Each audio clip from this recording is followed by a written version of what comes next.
दिल्लीतील घडामोड महायुतीच्या नेत्यांची केंद्रीय गृहमंत्री अमित शहांच्या निवासस्थानी बैठक ही पार पडते। एकनाथ शिंदे, फडणवीस आणि अजित पवार हे शहांच्या निवासस्थानी दाखल झालेले आहेत। मंत्रिमंडळासह मुख्यमंत्री पदाच्या चेहऱ्याबाबत निर्णय होण्याची शक्यता आहे। महायुतीच्या बैठकीआधी अमित शहांच्या निवासस्थानी भाजप नेत्यांची तर तटकरेंच्या निवासस्थानी अजित पवार आणि फडणवीसांची बैठक पार पडली आहे। त्यानंतर आता महायुतीच्या नेत्यांची बैठक होणार आहे आणि या बैठकीसाठी आता तीनही नेते हे अमित शहा, केंद्रीय गृहमंत्री अमित शहा यांच्या निवासस्थानी पोहोचलेले आहेत।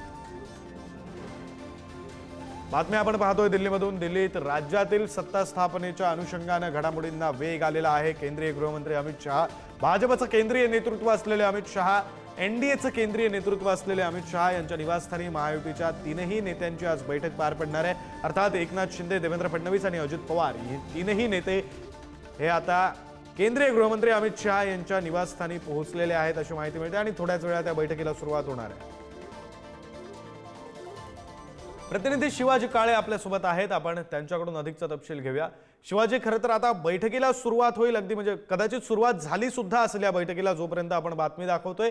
काय नेमकं या बैठकीतून समोर येऊ शकतं? काही वेळापूर्वी बोलताना आपण असं म्हणत होतो की मंत्रिपदांबाबतचा फॉर्म्युला हा समोर येऊ शकतो, मुख्यमंत्री पदाचं नाव सुद्धा चर्चेला जाऊ शकतं। काय अधिकचा तपशील?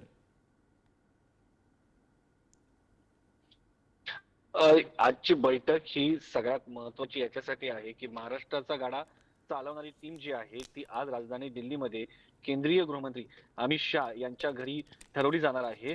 आणि आता आपण केंद्रीय गृहमंत्री अमित शहा यांच्या घरी पोहोचले आहोत। आपल्या समोर जे बॅरिकेडिंग पाहायला मिळते हे केंद्रीय गृहमंत्री अमित शहा यांच्या घरचं आहे। आणि थोड्याच वेळात आता ही सर्व टीम जी आहे, ज्या पोहोचल्यानंतर सुरुवातीला एका हॉल आहे, त्या हॉल नंतर बैठकीच्या ठिकाणी पोहोचते। आणि ही जी दृश्य आपण पाहतोय हे केंद्रीय गृहमंत्री अमित शहा यांच्या घराबाहेरची आहे। एवढा मोठ्या प्रमाणात फौज फाटा आणि त्याचबरोबर पोलीस बंदोबस्त या ठिकाणी पाहायला मिळतो।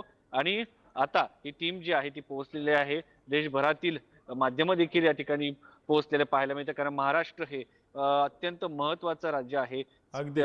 राज्यातील आर्थिक राजधानी देशाची म्हटली जाते आणि या ठिकाणी ही बैठक सध्या सुरू आहे। आणि या बैठकीमध्ये महाराष्ट्राचा गाडा हाकणारी टीम जी आहे ती चालवणारी टीम आज ठरवली जाणार आहे। पुढील 5 वर्ष ही टीम जी आहे राजधानी दिल्लीमधून ठरवली जाणारी टीम ही महाराष्ट्राचे राज्य जे आहे त्यांचं कामकाज पाहणार आहे, लोकांची सेवा करणार आहे। तर त्या दृष्टिकोनातून टीम म्हणून जर पाहिलं तर शिवसेना पक्षासाठी, भाजपसाठी आणि राष्ट्रवादीसाठी जी खाती महत्वाची आहेत, राष्ट्रवादीने ग्रामीण भागातील महत्वाची असणारी आणि अर्थ आणि नियोजन हे खातं मागितलेलं आहे। त्याच्यानंतर केंद्रामध्ये एक कॅबिनेट मंत्री पद जे आहे प्रफुल्ल पटेल यांच्यासाठी मागितलेलं आहे। दुसरीकडे जर आपण पाहिलं तर शिवसेना शिंदे गटाच्या वतीनं जे खाते मागितलेले आहे ते शहरी अधिक ग्रामीण असं दोन्हीचा समतोल जो आहे, समन्वय जो आहे तो साधण्याचा प्रयत्न शिवसेना शिंदे गटाच्या वतीनं या ठिकाणी करण्यात येणार आहे अशी माहिती मिळत आहे। आणि भाजपचं जे आहे तर भाजपला सर्व वर्गातून मतदान जे आहे ते या निवडणुकीमध्ये मिळालेलं आहे। आतापर्यंतच्या त्यांना ऐतिहासिक हा विजय मिळालेला आहे, त्यामुळं त्यांना राज्यातील सर्व भागामध्ये मंत्रिपद देणं गरजेचं आहे। खरंय शिवाजी, म्हणजे प्रत्येक पक्ष जो आहे तो आपापल्या प्राबल्याच्या ठिकाणी खरं तर मंत्रिपद मिळावी किंवा मग त्या अनुषंगाने मंत्रिपद मिळावी यासाठी प्रयत्नशील असणार आहे। आणि ती इच्छा पूर्ण होते का हे आजच्या बैठकीत स्पष्ट होणार आहे। तुम्ही या बैठकीकडे लक्ष ठेवून राहा, अपडेट्स तुमच्याकडून घेत राहू। तुर्तास धन्यवाद तुम्ही दिलेल्या सविस्तर माहितीसाठी।